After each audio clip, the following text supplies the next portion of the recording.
बाबा जरा मदत पाहिजे होती. काय जरा पैसे संपलेत माझ्याकडे, जरा घरी सोडतो. पैसे नसल्यावर कसं घरी सोडायचं? वारकरी दिसताय, चला सोडतो तुम्हाला.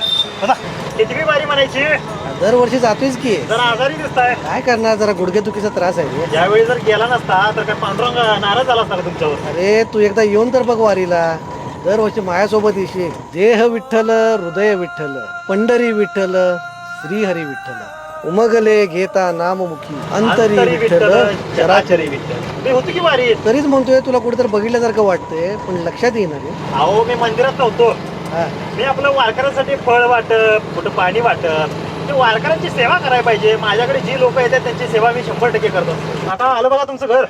मी वारीत घसरून पडलो होतो तेव्हा मला हात देऊन तूच उठवलं होतं वाटतं रे, आणि फळं खायला दिलं होतं. काय एवढं आठवत नाही हो. भरपूर लोकांची सेवा करायची असते ना. पैसे तर नाही द्यायला. चल चहा तर घे थोडासा. परत कधी आलं तर 100% चहा पितो तुमच्या. अरे तेवढं गाडीत मला फळं ठेवल्यात, बाटली ठेवले, तेवढं खाऊन घे. थांबा.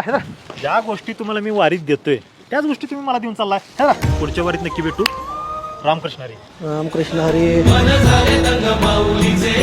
मी तर त्याला पत्ता सांगितलं नाही.